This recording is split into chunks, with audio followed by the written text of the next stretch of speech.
하나님께서 오늘 예배 가운데 주시는 은총의 말씀은 신약 성경 마가복음 2장 14절로부터 17절까지의 말씀입니다. 한 절씩 교독하겠습니다. 또 지나가시다가 알페오의 아들 레위가 세관에 앉아 있는 것을 보시고 그에게 이르시되 나를 따르라 하시니 일어나 따르니라.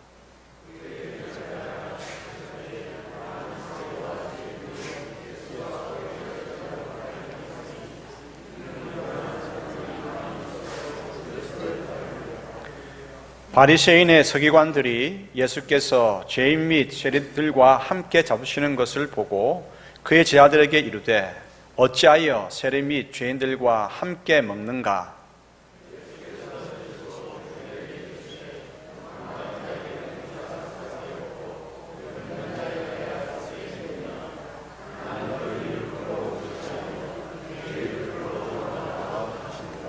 아멘. 앞에서 한번 샬롬을 인사하십시다. 샬롬.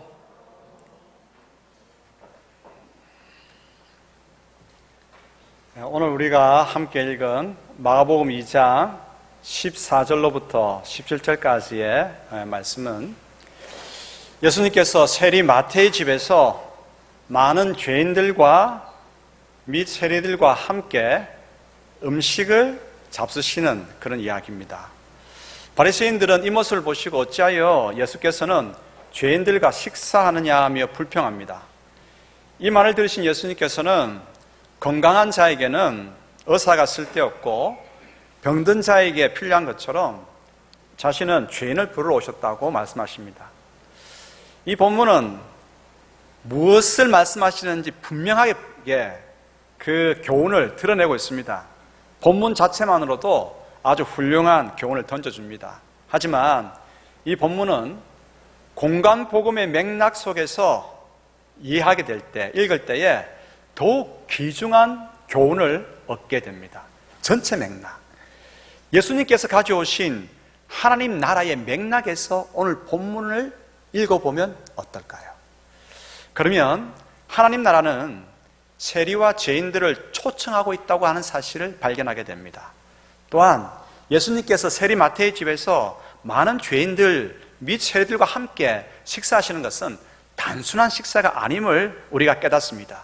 이 식사는 세리들과 죄인들이 죄 용서 받게 되었음을 선포하는 자리고 따돌림 받던 그들을 환영하는 자리이고 그들을 한 식구로 여겨서 밥을 같이 먹는 가족 식사의 자리입니다.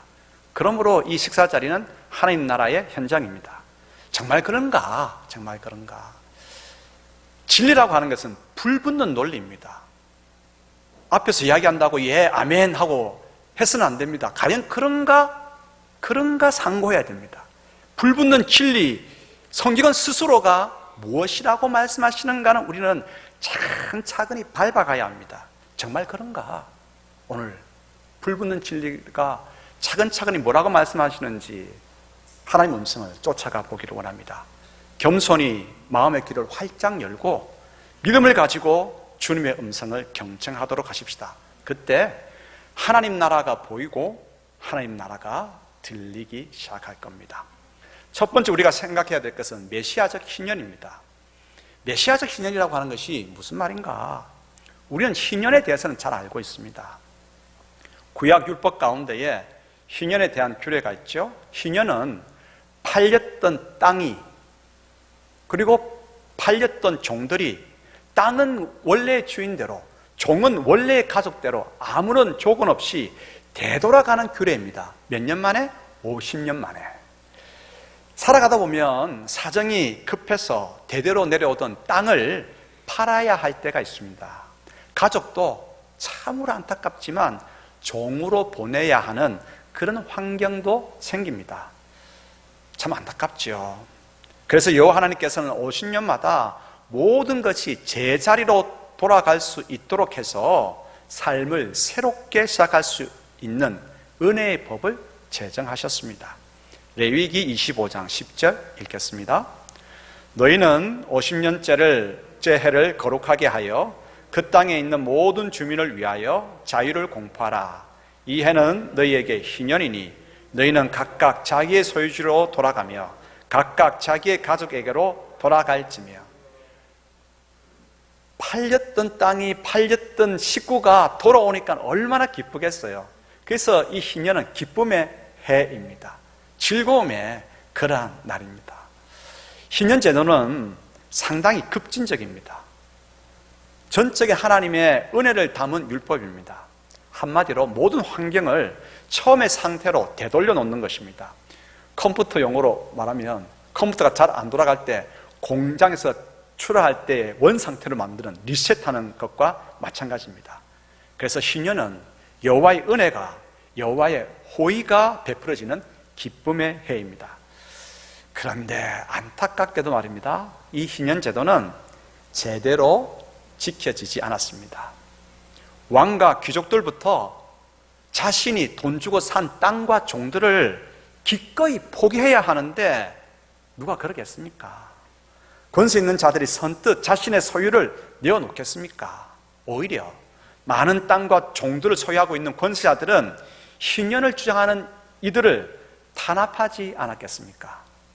가난하고 힘없는 백성들은 희년이 제대로 시행되지 않음을 안타깝게 여겼습니다. 그래서 메시아가 오기를 기다렸습니다. 메시아가 오셔서 희년을 온전히 이루어지기를 소망했습니다. 그런데 희년에 반대하는 자들이 가만히 있겠습니까? 메시아의 활동을 방해하며 메시아가 오는 것을 어떻게든 막아서려고 하고 희년을 주장하는 사람들을 더욱 압제할 것은 뻔한 일입니다.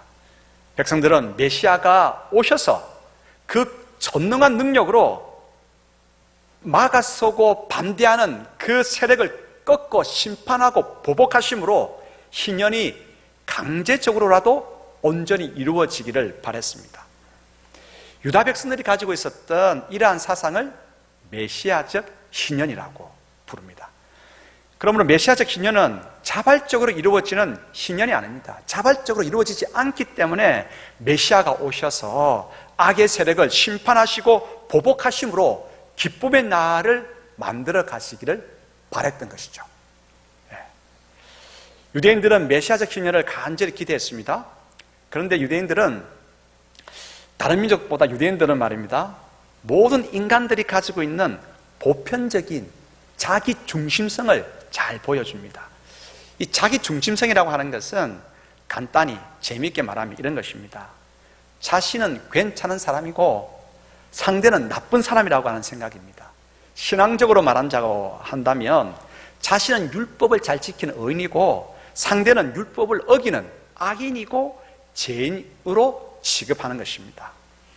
유대인들은 율법을 잘 지킨다고 여기는 자신은 의인이라고 생각하면서 자신에게는 메시아적 희년이 해방의 은혜가 주어지는 날로 기대했습니다. 반면에 율법을 어기는 죄인들에게는 메시아적 희년이 심판의 날이 되기를 구했습니다. 이런 생각을 가지고 메시아적 희년을 기다리는 소위 열심히 있는 유대인 그룹들이, 무리들이 있었습니다. 이런 분파들을 가만히 살펴보면요, 그 유대인들이 가지고 있었던 메시아적 희년의 문제점이 무엇인지 잘 알 수가 있습니다. 메시아적 희년의 사상을 가진 그 분파들, 무리들, 첫 번째가 독립활동가 열심당원이 있습니다. 예수님이 태어날 당시에는 유대는 로마의 통치를 받고 있었습니다. 그러므로 당연히 유대 사람들은 로마를 물리쳐야 할 적으로 보았죠. 특히 유대의 독립운동을 주도하였던 열심당원들은 목숨을 내걸고 로마를 물리치는 일에 무력으로 투쟁을 했습니다. 열심당원들은 메시아적 희년이 오게 되면 자신들은 목숨 내걸고 싸우잖아요. 메시아적 희년이 오면 자신들은 안전하게 되고 자신들은 칭찬을 받게 되겠지만 유대를 압제하였던 악한 로마는 완전히 멸망당하고 로마에 동조했던 세리들은 심판을 받게 될 것을 기대했습니다. 두 번째 분파는 광야의 쿰란 공동체입니다. 유대인 중 일부는 율법을 철저히 지키는 의의 공동체를 이루려고 했습니다. 그래서 광야로 갔습니다. 사람이 살지 않는 광야에 가서 자신들만의 의의 공동체를 이루려고 한 것이죠. 그 가운데에 대표적인 공동체가 쿰난 공동체가 있습니다. 쿰난이라고 하는 광야 지역에서 엄격하게 율법을 지키는 그런 공동체를 만들려고 했습니다. 좋은 시도였습니다. 하지만 자신들 외에는 다 죄인들로 생각했습니다. 그래서 이들은 메시아적 희년이 다가오면 자신들은 광야의 거친 삶에서 편안한 삶으로 구원받게 될 것이지만 나머지 사람들은 비록 유대인이라 할지라도 다 심판을 받게 될 것을 기대했습니다. 세 번째는 우리가 잘 알고 있는 삶 속의 바리새파 사람들입니다. 쿰난 공동체가 말씀을 제대로 지키는 의의 공동체를 이루기 위해서 광야로 갔다고 한다면 바리새파는 현재 삶의 터전에서 말씀대로 살아가고자 했던 무리였습니다. 이들은 생활 속에서 율법을 실천함으로 거룩함을 이루어가고자 하는 뜨거운 열심이 있었습니다. 그 뜨거운 열심 참 귀한 것이었죠. 하지만 이들은 자신들은 그렇기 때문에 의인이고 나머지는 다 죄인으로 취급하는 그러한 엄격한 분리주의자의 모습을 가지고 있었습니다. 하나님께서 제일 싫어하는 것 중에 하나가 뭐냐면 공동체를 나누는 것입니다. 바리새파 사람들은 특별히 그것이 눈에 띌 정도로 심했거든요. 자신들은 어려운데 나머지는 다 죄인이라고 하는 것입니다. 율법을 제대로 지키지 않는. 우리가 앞에서 살펴본 이 세 분파는 메시아적 희년이 도래하기를 간절히 기도했습니다. 그 기대 속에서 의인이라고 여긴 자신들에게는 해방의 은혜가 주어지고 메시아적 희년이 옴으로 말미암아서 나머지 죄인들에게는 심판이 이루어지기를 바랬던 것이죠. 압제자 로마가 함부로 권세를 누리는 관리들이, 율법을 어기는 죄인들이 메시아적 희년이 옴으로 인해서 그들은 심판받기를 기대했습니다.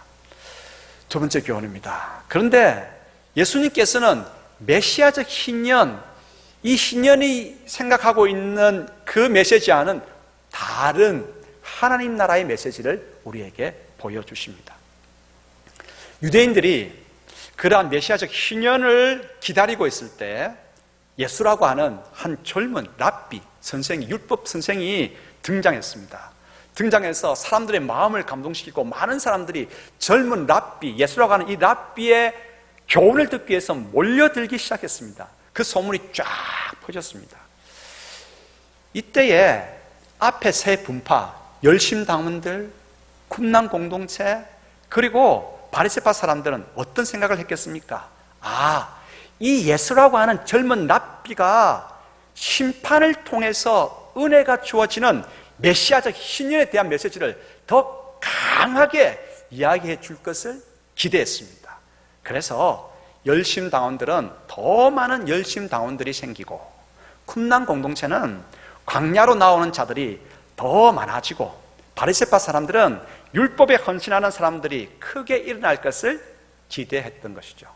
그런데 예수님께서 전파하신 메시지는 그들이 붙들고 있었던 메시아적 신념과는 전혀 다른 메시지였습니다. 구약의 메시아적 희년을 이야기하는 구절이 어디에 나오느냐? 이사야 61장 1절로부터 2절에 나옵니다. 예수님께서는 그 구절이 자신에게, 메시아인 자신에게 해당하는 것이라고 나사렛 회당에서 그 이사야의 구절을 읽으셨습니다. 그런데 이사야 61장 1, 2절을 가지고 와서 그 두루마리를 가지고 읽고 있는데 오도적으로 바꾸어 있습니다. 비슷한 것 같은데 보면 차이가 있어요. 자, 이사야 61장 1, 2절과 예수님이 그 두루마리를 가지고 나사렛 회당에서 읽은 누가복음 4장 18절로부터 19절 어떤 차이가 있는가 한번 볼까요? 먼저 이사야 61장 1, 2절 읽어보겠습니다. 주 여호와의 영이 내게 내리셨으니 이는 여호와께서 내게 기름을 부으사 가난한 자에게 아름다운 소식을 전하게 하려 하심이라. 나를 보내사 마음이 상한 자를 고치며 포로된 자에게 자유를, 갇힌 자에게 노임을 선포하며 여호와의 은혜의 해와 우리 하나님의 보복의 날을 선포하여 모든 슬픈 자를 위로하되. 자, 누가복음 4장 18절부터 19절 쑥 읽어보십시오. 차이가 무엇입니까? 보이십니까? 안 보이십니까? 줄친 부분을 보시면 차이를 발견할 것입니다. 이사야 선지자는 포로된 자가 자유케 되고 갇힌 자가 놓이게 되는 자유의 날을, 자유의 해를 말하고 있습니다.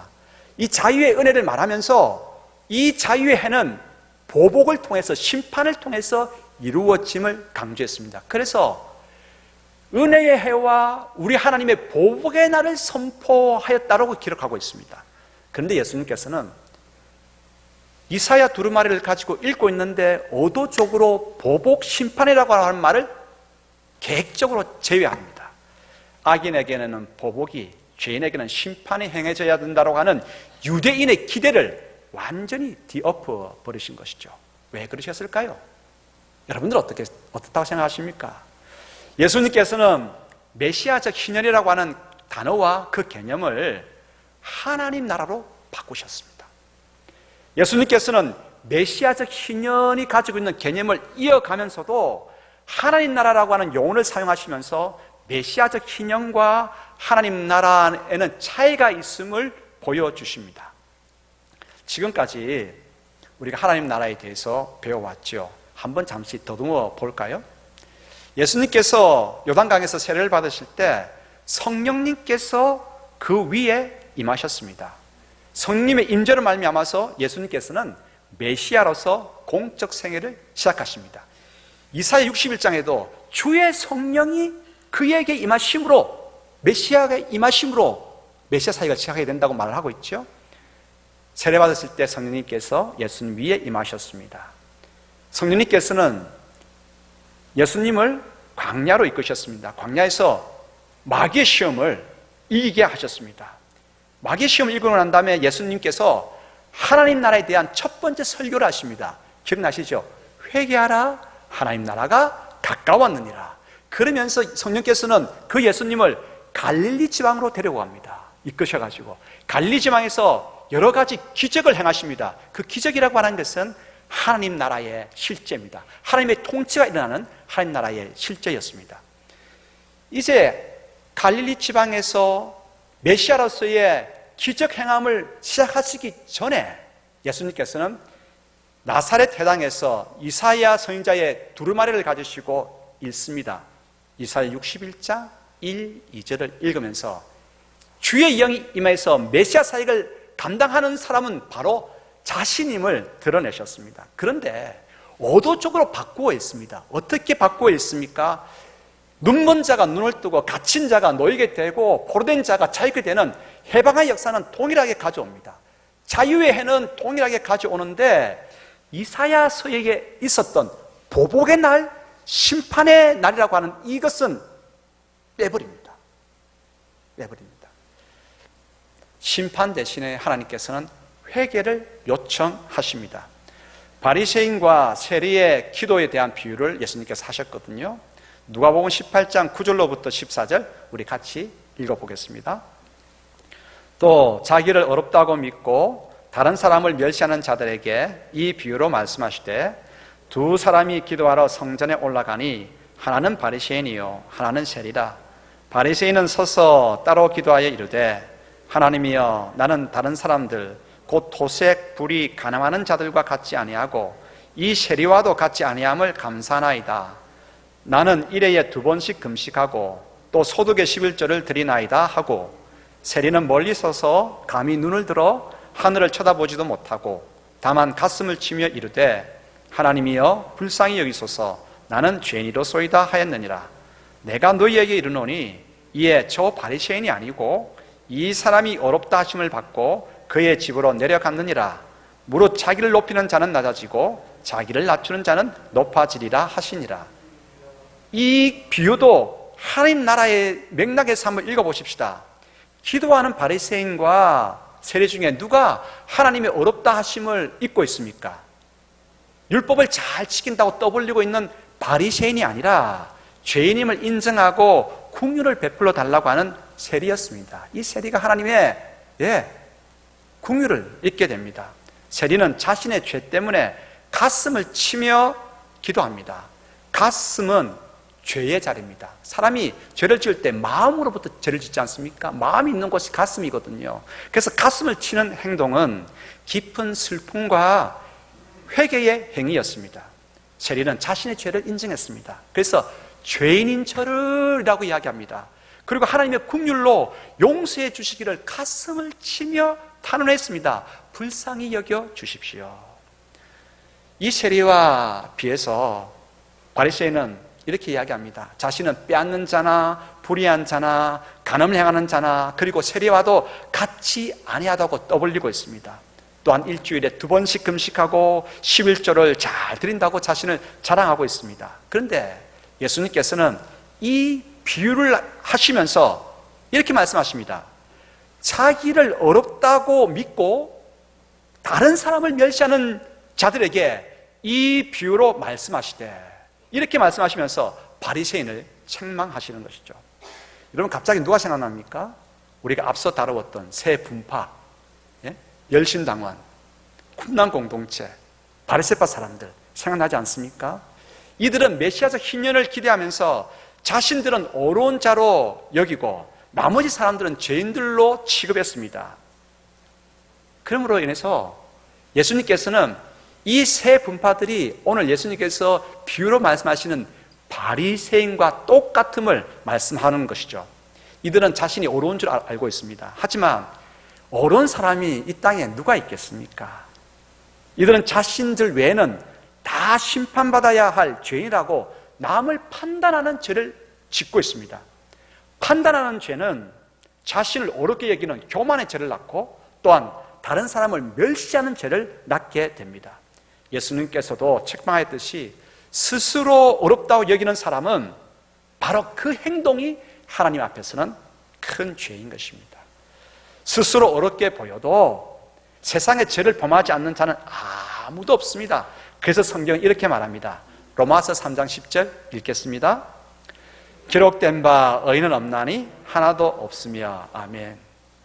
그러므로 누가 누구를 판단하겠습니까?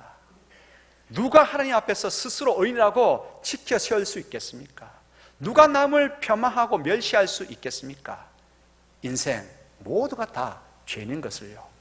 예수님께서는 메시아적 희년을 그 메시지를 이어갑니다. 그런데 해방과 자유의 역사가 일어나는 은혜의 해라고 하는 그 개념은 가지고 오지만 보복과 심판의 날은 의도적으로 제외하고 있습니다. 왜입니까? 예수님께서는 모든 죄인들을 심판하는 것 대신에 모든 죄인에게 회개를 요청하고 있습니다. 회개하는 자에게 사죄의 은총을 주시기 위함이지요. 다윗 유명한 왕입니다. 이스라엘의 가장 위대한 임금 아닙니까? 이스라엘 국기는요 이렇게 되어 있습니다. 짝대기 2개가 쫙 있고 중간에 별이 하나 있습니다. 이 별이 누굴 나타내냐면 다윗의 별입니다. 그만큼 이 이스라엘 사람들은 다윗을 대단하게 여깁니다. 그런데 그 다윗이 엄청난 죄를 저지릅니다. 자기 부하 장수의 아내를 빼앗습니다. 그냥 빼앗는 것이 아니라 그 부하 장수를 모의해서 죽이고 이 아내, 남의 아내를 빼앗습니다. 그런 불의한 일을 저지르고 난 다음에 눈물로 회개합니다. 그 눈물로 회개하는 노래를 한번 읽어보십시다. 시편 51편 1절과 7절 읽겠습니다. 하나님이여 주의 인자를 따라 내게 은혜를 베푸시며 주의 많은 긍휼을 따라 내 죄악을 지워주소서. 우슬초로 나를 정결하게 하소서. 내가 정하리이다. 나의 죄를 씻어주소서. 내가 눈보다 희리이다. 시편 51편과 지금 바리새인과 세리의 기도 비유를 통해서 예수님께서 들려주시는 것처럼 통회하는 심령을 가진 자에게 하나님께서는 끝없는 자비를 베풀어 주신다고 하는 것을 우리에게 알려주십니다. 유대인들은 보복과 심판이 일어나는 메시아적 희년을 기대했지만 예수님께서는 심판을 행하기 전에 회개의 기회를 먼저 주십니다. 예수님께서는 하나님의 나라인 실제인 기적을 행하시기 전에 첫 번째 설교를 하셨습니다. 회개하라, 하나님 나라가 가까웠느니라. 회개하는 자에게 이제 갈릴리에서 본격적인 기적의 치유 역사를 시작하십니다. 회개하는 자에게 하나님 나라가 임하는 것을 경험하게 되는 것이죠. 그렇습니다. 회개하는 자에게 하나님께서 사죄의 은총을 베푸시고 은혜의 날을 허락하십니다. 바로 이 점이 예수님께서 가져오시는 하나님 나라의 모습입니다. 유대인들이 일반적으로 가지고 있었던 메시아적 신념과는 다른 부분이죠. 그렇습니다. 어떤 죄라도 회개하며 탄식하는 자에게 하나님께서는 사죄의 은총을 베푸십니다. 회개하는 자를 향한 하나님의 인자는 끝이 없습니다. 하나님의 그 자비는 무궁합니다. 오늘만 그런 것이 아닙니다. 아침마다 그 인자는 새롭고 그 다음 날도 그 자비는 계속되어집니다. 회개하는 자에게 하나님의 인자는 한이 없습니다. 하나님의 자비는 영원합니다. 주의 인자는 끝이 없고 그의 자비는 무궁하며 아침마다 새롭고 늘 새로우니 주의 성실이 금이라 성실하신 주님. 우리는 시간 속에 살고 있습니다. 지금 하나님께서 우리에게 들려주시는 사죄의 은총, 보복과 심판이 아니라 회개하라, 회개의 기회를 주시고 회개할 때에 하나님 나라를 우리에게 가져다 주십니다. 이 은혜는 내일도 그 다음 날도 계속되어집니다.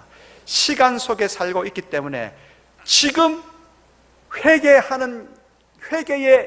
영이 가득했다 할지라도 내일 넘어질 수 있습니다. 한참 뒤에 또 넘어질 수 있습니다. 그러나 과정이죠. 늘 강조합니다만 인간은 구원을 향해서 나아가는 과정 속에 있습니다. 전체 틀 안에서 우리는 하나님의 사죄하는 은총을 잊고 있는 참으로 복 있는 자들입니다. 이제 세 번째 교훈입니다. 예수님께서는 친히 말씀하신 그 메시지를 삶으로 친히 보여주셨습니다. 예수님께서는 유대인들이 가지고 있었던 메시아적 신년에 대한 개념 중에서 무엇을 뺐지요? 심판과 보복의 이미지를 의도적으로 제외시키셨습니다. 대신에 모든 죄인에게 회개하는 기회를 주셨고 회개하는 죄인마다 하나님께서 사죄의 은총을 베풀어 주심을 알려주셨습니다. 주님께서 사죄의 은총을 베푸시는 바로 그 시간, 그 현장이 하나님 나라인 것입니다. 회개할 때 우리는 하나님 나라를 경험하게 됩니다. 비록 그 죄인이 모든 사람이 다 인정하는 큰 죄인이라 할지라도 하나님께서는 그 죄인에게도 사죄의 은총을 허락하시고 하나님 나라를 경험하게 하십니다. 당시에 모든 사람이 다 인정하는 대표적인 죄인이 누구였냐면 바로 세리와 창기였습니다. 그래서 사람들은 대표적인 죄인으로 취급되었던 이들과는 상종하지 않았습니다. 그런데 예수님께서는 대표적인 죄인들로 취급되었던 이들과 아주 친하게 가깝게 지내셨습니다. 공관복음서, 마태, 마가, 누가, 세가 복음서에서는 예수님께서 이 죄인들과 많은 죄인들과 함께 가까이 지내셨음을 풍성하게 기록하고 있습니다. 특별히 가깝게 어떻게 지내셨느냐? 함께 식사하시는 모습을 많이 기록하고 있습니다. 한번 읽어보십시다. 마가복음 2장 15절 16절, 누가복음 15장 1, 2절 읽겠습니다. 그의 집에 앉아 잡수실 때에 많은 세리와 죄인들이 예수와 그의 제자들과 함께 앉았으니 이는 그러한 사람들이 많이 있어서 예수를 따름이라라. 바리새인의 서기관들이 예수께서 죄인 및 세리들과 함께 잡수시는 것을 보고 그의 제자들에게 이르되 어찌하여 세리 및 죄인들과 함께 먹는가? 모든 세리와 죄인들이 말씀을 들으러 가까이 나오니 바리새인과 서기관들이 숭거려 이르되 이 사람이 죄인을 영접하고 음식을 같이 먹는다 하더라. 예수님께서는 당시에 사람들이 생각했던 것과는 전혀 다르게 말씀하셨고 행동하셨습니다. 유대인들에게 식사를 함께 한다고 하는 것은 아주 가까운 친분 있는 사람들과 삶과 신뢰를 함께 나눈다고 하는 뜻이 있습니다. 또 한 가지 중요한 의미는 용서의 의미를 식사한다고 하는 이 장면이 용서의 의미를 담고 있습니다. 한 예를 들면 종이 큰 죄를 짓고 주인으로부터 도망치다가 붙잡혔습니다. 종이 주인에게 살려달라고 탄원을 합니다.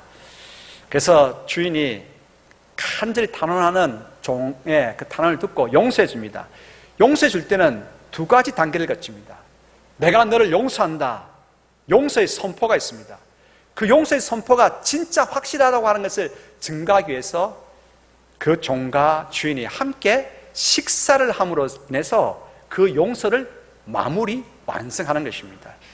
예수님께서는 세리와 죄인들과 함께 식사를 하시면서 하나님 나라는 회개하는 자에게 사죄의 은총이 베풀어지는 곳임을 친히 삶으로 보여주셨습니다. 예수님께서는 자신과 식사하는 자들이 꺼리고 배척하고 미워해야 할 죄인이 아니라 아주 가까운 형제요 자매요, 더 나아가서는 하나님의 가족이라고 하는 사실을 우리에게 보여주고 있습니다. 하나님의 가족, 함께 신뢰하면서 살아가야 할 하나님의 백성들이라고 하는 것이죠. 예수님께서는 죄인들과 식사를 같이 하심으로 배척받고 손가락질 받던 그들을 환대하여 주셨습니다. 그들은 더 이상 죄인이 아니라 용서받은 하나님의 백성, 하나님의 자녀라고 하는 사실을 식사를 하심으로, 그들과 식사를 하심으로 증명해 주셨습니다. 마가복음 2장 16절, 17절 같이 읽겠습니다. 바리새인의 서기관들이 예수께서 죄인 및 세리들과 함께 잡수시는 것을 보고 그의 제자들에게 이르되 어찌하여 세리 및 죄인들과 함께 먹는가? 예수께서 들으시고 그들에게 이르시되 건강한 자에게는 의사가 쓸데없고 병든 자에게라야 쓸데있느니라. 나는 의인을 부르러 온 것이 아니요 죄인을 부르러 왔노라 하시니라. 예수님께서는 심히 죄인인 나 같은 죄인을 부르러 왔습니다. 그 부르심은 회개하라고 하는 부르심입니다. 예수님의 첫 설교 기억나시죠? 회개하라, 하나님 나라가 가까이 왔느니라. 예수님께서는 죄인들을 부르셔서 회개하도록 하셨고 회개하는 자에게 그 열매로서 하나님 나라를 우리에게 주시려 하십니다. 하나님 나라는 죽어서 가는 곳이 아닙니다. 하나님 나라는 멀리 있지 않습니다. 하나님 나라는 바로 이곳에 있습니다. 죄를 회개하고 주님의 뜻에 순종하려고 하는 모든 자들에게 하나님 나라는 임합니다. 예수님께서는 오늘 지금 우리에게, 우리 한 사람 한 사람에게 오늘 말씀하십니다. 하나님 나라로 오지 않겠느냐 말씀하십니다. 회개하라, 하나님 나라가 가까이 왔느니라. 이제 결단하십시다. 주님, 저는 심히 죄인입니다. 이렇게 말하기가 많이 부끄럽지만 긍휼을 베풀어 주세요. 이제부터 주님의 말씀에 순종하며 그 뜻 따라 살겠습니다. 주님, 은혜를 베풀어 주세요. 이 고백이 우리의 기도가 되고 이 기도 가운데에 하나님 나라가 우리 가운데에 크게 임하게 되기를 축복합니다. 기도하겠습니다. 아버지 하나님, 감사합니다. 하나님 나라의 놀라운 비밀을 오늘도 알려주시고 주님, 심판과 보복이 아니라 그것을 다 던져버리시고 회개의 기회를 주시고 통회하는 자들에게 기쁨의 날 주시기를, 하나님 나라를 베풀어 주시기를 기뻐하시는 예수 그리스도이심을, 우리 아버지 하나님이심을 새롭게 깨닫게 되어서 너무나 감사합니다. 아버지 하나님, 이제 회개하며 하나님의 뜻을 따라서 살아가기를, 순종하기를 다짐합니다. 머리 조아리는 모든 종들 가운데에 하나님 나라를 크게 허락하여 주시옵소서. 사죄의 은총이 풍성히 임하는 하나님 나라를 크게 경험하고 그 나라의 기쁨과 그 나라의 해방과 그 나라의 자유를 누려가는 저희 모두가 되게 하옵소서. 성도들이 어느 곳에 있든지 하나님 나라를 누려가는 복된 걸음들이 다 되게 하옵소서. 예수 그리스도 이름으로 기도드리옵나이다. 아멘.